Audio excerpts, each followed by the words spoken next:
Viewers আসসালামু আলাইকুম। আমি শেখ আনিশা। আপনার সকলে কেমন আছেন? আশা করি আপনারা সবাই অনেক অনেক ভালো আছেন।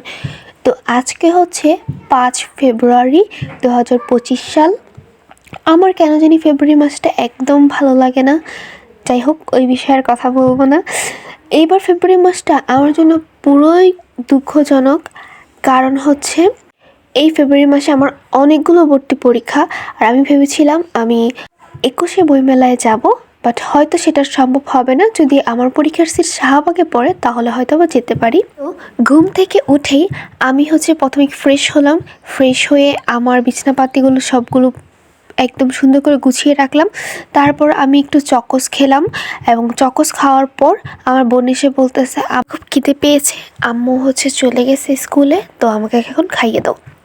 তো ওকে আমি জিজ্ঞেস করলাম যে আমি তো এখন কালিজিরা ভর্তা দিয়ে ভাত খাবো, তুমি কি এদিকে খেতে পারবে? ও বলছিল হ্যাঁ। আর এদিকে আমরা দুজন মিলে ফাহাদকে চেতাচ্ছিলাম। তো ফাহাদ স্কুলে চলে গেল, আর ও আমার উল্টা পাশে বসেছিল, যার কারণে ওকে খাওয়াতে খুবই প্রবলেম হচ্ছিল। আমি ওকে বললাম তুমি এই পাশ ঘুরে বসো, তাহলে আমি তোমাকে খাওয়াতে পারবো।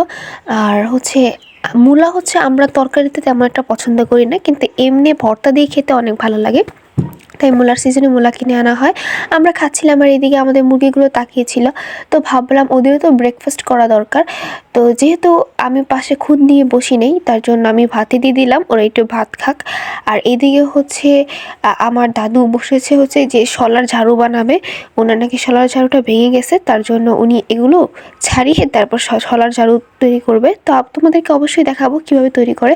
ওই দেখো আমাদের কালিয়া আমার ছোটো বোন হুমায়রা ছোটোবেলা সোয়েটার পরে আছে। তো এইদিকে আমাদের গরুগুলো কি করতেছে। তো আমি দেখলাম যে ওদের খাবারটা শেষ হয়ে গেছে, তাই ভাবছি যে ওদেরকে একটু খাবার দেব।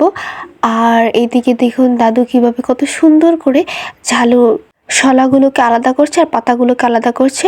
আর এইদিকে একটা জিনিস দেখে আমার খুবই ভালো লেগেছে। আপনারা সকলে বলেন মাশাল্লাহ মাশাল্লাহ মাশাল্লাহ। এই গাছটা আমার ভাই ফাহাদ যখন লাগাচ্ছিল এই বস্তার মধ্যে, আমি বলেছিলাম যে এটা মরে যাবে কিছুদিন পর, কিন্তু দেখুন কি অবাক কাণ্ড। আমার ভাইয়ের পরিচর্যায় আর যত্নে এই গাছটা মাটিতে লাগালেও সাধারণত এত ফলন আসে নাই, মাশাল্লাহ ভালো ফলন এসেছে। আর আমি এটা লাগিয়েছিলাম, একটা ঔষধি গাছ, এটা পাথরকুচি, এটা আমাকে খেতে হয় তার জন্য। আর এটা দুপুরের সময় যখন হুমায়রা বায়না করতেছিল যে ওর ভাইয়ের মতো পোশাক পরে তারপর চালার বাজারে যাবে, মানে আমাদের এখানকার স্থানীয় বাজার। আপনারা সকালে ভালো থাকুন, সুস্থ থাকুন। এটা একটা মিনি ব্লগ ছিল। আর যেহেতু এখন রাত হয়ে গেছে, তাই আমি এখন তো আগুন ফোয়াবো।